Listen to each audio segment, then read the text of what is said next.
The good news is I just got lunch delivered. I don't know if you're like this, but when I don't know what to eat and I don't know what sounds good, I just go for meat. It's fine, it's good, it's yummy. I know it's gonna be a crowd favorite for my stomach. Crowd of one.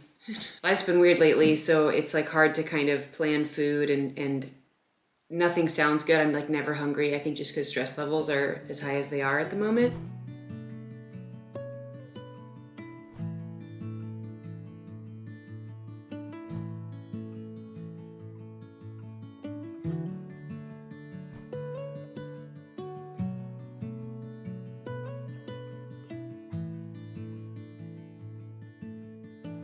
By the time that this video is out, everyone will already know, but our son was just diagnosed with VSD, which he has a huge hole in the bottom two chambers of his heart. He was born with it, I guess, and we didn't know.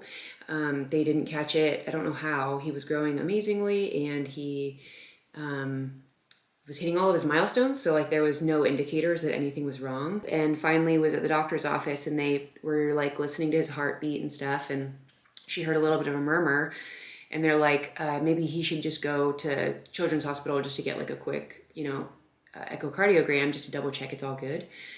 So we're like, yeah, great, sounds good. She was super confident, like had no worries. So we were not nervous at all. Walked in, the tech did the echo on him, and Oliver is like as happy as a clam, looking at her, smiling at her, just having the time of his life, super chill.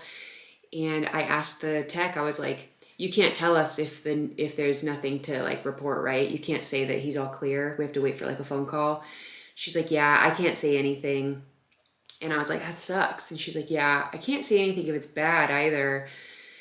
And I didn't at all think anything was bad. I was like, that sucks too. Sucks really bad, Like not even registering, she was basically trying to tell me like something's really wrong and I can't say it. And so she leaves the room and comes back with like a surgeon and a cardiology specialist. To be honest, I'm actually not 100% sure who he was, but I know that he was a doctor and I think a surgeon. I'm not sure, but I wasn't retaining a lot of information at that point. But he walked in and kind of explained that he said on a scale from tiny to large, the hole is large. And that was shocking to me because number one, there's a hole in my son's heart and that's shocking. But number two, the scale of like, your son has a hole in his heart, the scale just seems like there would be a number scale or measuring it by size or, but to say on the scale from tiny to large, it's large. It's not funny, but it was a little like just jarring to hear that. Like I think he said teeny instead of tiny. I think he said teeny. And that's what really was like, what? So they rushed us over to cardiology right across the hall. We met with the cardiologist and he just started explaining everything that was happening. And I was like not doing well. My mind was not comprehending what was going on beyond like he's got a hole. I didn't pick up much. And Jonas ended up like taking Oliver from me and was like, I need you to like take a few deep breaths and I need you to listen because we both need to like hear what's happening so that we know how to make our next moves. It was very calm. It was very loving. It was just like let's reset because we're the parents in this situation. Like in my mind, I just kept thinking like, can you just wait till like our parents get here? Like the real parents, we are the real parents. And I just, for the first time, I think, well, not the first time, but for like the first time in a while, I think I've felt really out of my depths as a parent. I felt like a brand new parent all over again. Like you're letting me take this baby home. That feeling when you're leaving the hospital, that's like how I felt, was that urgency of like, are you sure I'm the one that's supposed to be here right now?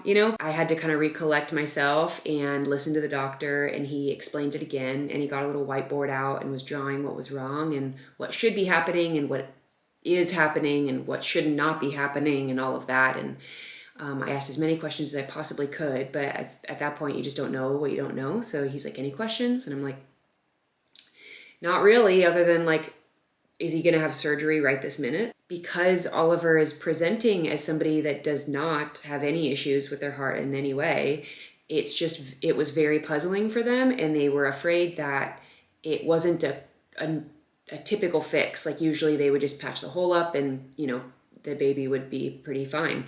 But because he wasn't presenting like a normal VSD patient, basically, they were worried that they didn't want to move forward with any immediate care or any like immediate fixes because they didn't know exactly what was going on. And so the doctor basically said he needs to have a heart cath put in so we can get a better idea of what's going on, because the echo can only give us so much information. But they needed to really get in there and actually see it with their own eyeballs and hands and all of that, which is crazy that you can just, medicine is wild. They said maybe this week we can schedule it, and then the next day they called and said, hey, can you come in an hour and get this done? Which the urgency of that was scary.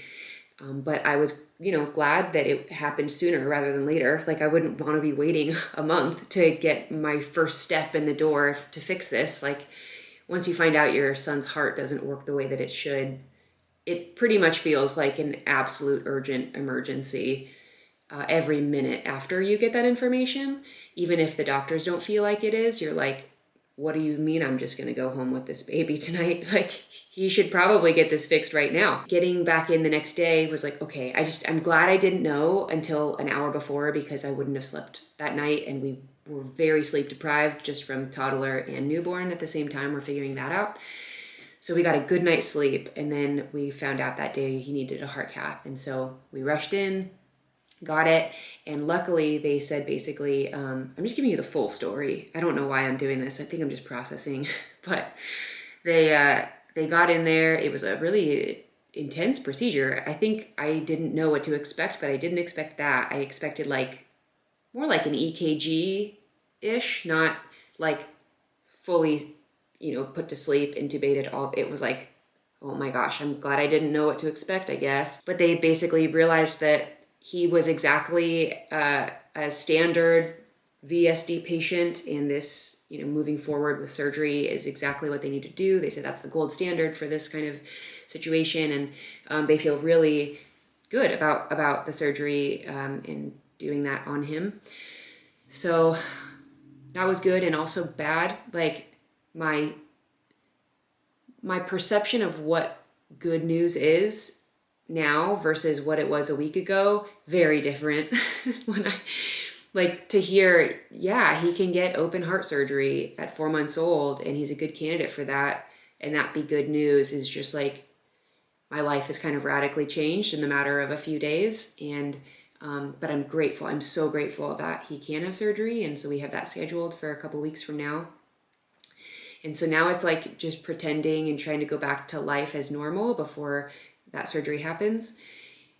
But now you can't, right? Like I know what's wrong, and I it's hard to not see Oliver as this like fragile piece of glass that I don't want to break, and I don't want to treat him that way. I mean, I want to protect him and keep him safe. So I'm just trying to be very mindful of how I act around Oliver and how I treat him in front of August and how I talk about him. And I'm trying to be mindful of giving each of my sons enough attention, and learning how to break this news to August has been interesting because he understands a lot, but not like everything. And I also don't want to traumatize him because it's a lot.